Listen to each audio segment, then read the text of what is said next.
विद्यार्थियों, हम काव्य हेतु जो है अर्थात साहित्य का सृजन किन कारणों से होता है, वह कौन सी शक्ति है जो एक साधारण मनुष्य को इतना सक्षम बना देती है कि वह असाधारण कृति की रचना कर सके, इस विषय पर चिंतन कर रहे हैं।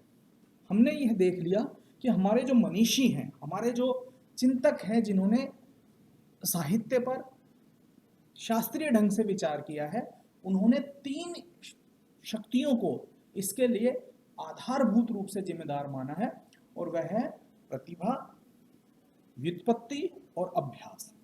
अर्थात निचोड़ जो सार तत्व सभी विचारकों का यह है कि वे 3 शक्तियां हैं जो कि मनुष्य को इस हेतु सक्षम बनाती है कि वह कविता का या साहित्य का या कलाओं का सर्जन कर सके। तो उसके लिए 3 मुख्य तत्व जिम्मेदार है, वह है प्रतिभा, व्युत्पत्ति और अभ्यास।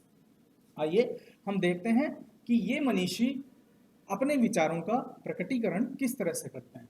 तो सबसे पहले आता है भामह।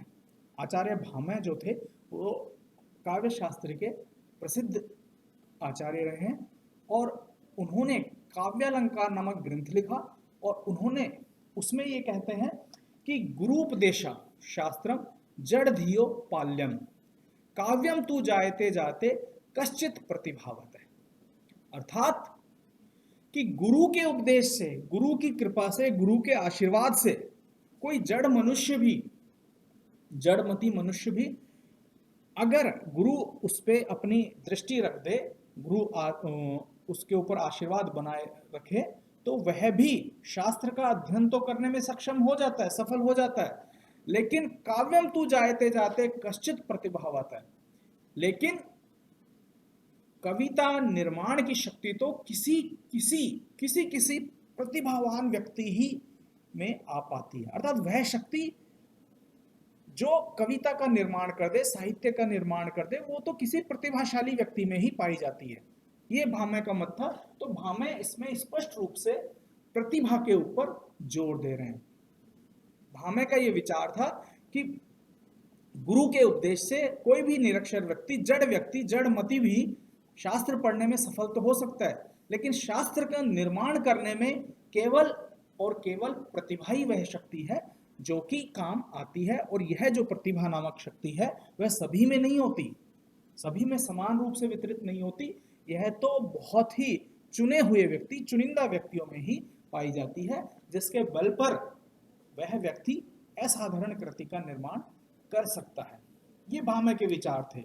इसके बाद आते हैं दंडी, जो काव्यादर्श के जिनका ग्रंथ था, और वो ये 3 शक्तियां बताई हैं, प्रतिभा, आनंद अभियोग और लोक व्यवहार, यानी अनुभव। लोक व्यवहार से सीधा अर्थ लगाएंगे हम अनुभव। व्यक्ति बाह्य परिवेश से क्या अनुभव प्राप्त करता है, वह उस अनुभव को अपने अंदर समाहित करते हुए कला का सृजन करता है। लेकिन दंडी ने भी प्रतिभा और आनंद अभियोग, प्रतिभा जो कि नैसर्गिक होती है, मनुष्य के अंदर जन्मजात होती है, और आनंद अभियोग का अभिप्राय होता है कि अभ्यास। अभियोग का मतलब होता है प्रयास या अभ्यास। इसके द्वारा भी मनुष्य कविता करने में, साहित्य सर्जन करने में सक्षम होता है। वो कहते हैं कि आनंद अभियोग आश्याम कारणे काव्य संपदा नैसर्गिकी च प्रतिभा श्रुतम च बहु निर्मलम। आनंद अभियोग आश्या कारणे काव्य संपदा। इन्होंने प्रतिभा को नैसर्गिक बताया, अर्थात प्रतिभा जो है वह बाहर से खरीदी हुई नहीं जाती, प्रतिभा आरोपित नहीं की जाती, बल्कि वो नैसर्गिकी होती है। नैसर्गिक रूप से प्रतिभा का प्रस्फुटन मनुष्य के अंदर होता है। इसके अलावा श्रुति च बहु निर्मलम, निर्मल विचार जो मनुष्य बाहर से ग्रहण करता है, जो लोक व्यवहार से ग्रहण करता है, उन विचारों से भी मनुष्य साहित्य सृजन में, कलाओं के सृजन में निपुण हो सकता है। और आनंद अभियोग अर्थात आनंद से किया हुआ अभियोग, मन को प्रसन्न रखते हुए जो अभ्यास किया जाता है, बार बार अभ्यास किया जाता है, उसके द्वारा मनुष्य काव्य का निर्माण करने में सक्षम हो सकता है। अर्थात घुमा फिरा के दंडी भी वही बातें कह रहे हैं कि प्रतिभा, अभ्यास और लोक व्यवहार। अब आते हैं अपन आचार्य वामन की ओर। वामन ने काव्य अलंकार सूत्रवृत्ति नामक एक शास्त्रीय ग्रंथ लिखा और उन्होंने सिर्फ एक बात कही कि कवित्वम बीजम प्रतिभा, कवित्वस्य बीजम, कि प्रतिभा ही कविता का बीज है। अर्थात मनुष्य जो है वो साधारण होता है, लेकिन उसमें प्रतिभा नामक एक बीज तत्व है। प्रतिभा ही वह मूल तत्व है जिसके आधार पर वह काव्य का निर्माण करने में सफल हो सकता है। इसके बाद आते हैं आचार्य मम्मट। मम्मट ने भी 3 शक्तियां काव्य के हेतु के रूप में गिनाई है और वह है शक्ति, लोक शास्त्र का आवेक्षण और अभ्यास।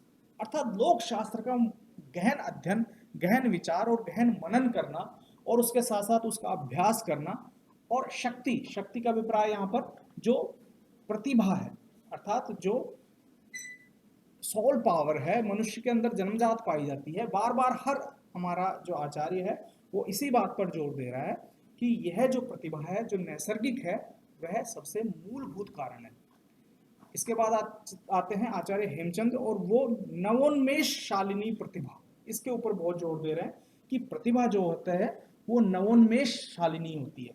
प्रतिभा मनुष्य में नवीन उन्मेष जागृत करती है, नए विचार जागृत करती है, नई भाव जागृत करती है, और जो कि मनुष्य को साहित्य के लिए अभिप्रेरित करते हैं, मनुष्य को उससे प्रेरणा मिलती है। तो ये विचार हमारे शास्त्रीय, प्राचीन शास्त्रियों के थे, जिन्होंने, अगर हम सम्मिलित रूप से इसकी बात करें तो इन्होंने मोटे तौर पर तीनों ही काव्य जो हेतु हैं उनके ऊपर जोर दिया है, और वह है प्रतिभा, दूसरा है व्युत्पत्ति और तीसरा है अभ्यास।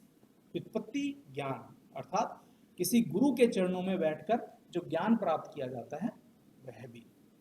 तो सम्मिलित रूप से ये हमारे प्राचीन संस्कृत काव्य शास्त्रों के विचार थे, जिन्होंने 3 कारणों को कविता का निर्माण करने में सक्षम होना बताया है, और इनमें सर्वोपरि रखा है प्रतिभा को। किसी ने उसे नवोन्मेष शालिनी प्रतिभा कहा, किसी ने उसे शक्ति कहा, किसी ने उसे सीधा प्रतिभा कहा। तो ये सब काव्य हेतु हमारे प्राचीन ऋषि, जो संस्कृत शास्त्र के काव्य शास्त्री थे, उन्होंने गिनाए। अब हम हिंदी के जो विद्वान हुए हैं उन्होंने कविता का निर्माण करने की जो मूलभूत शक्तियां हैं उनको किस रूप में अपने विचारों के रूप में रखा है, ये हम बात करें।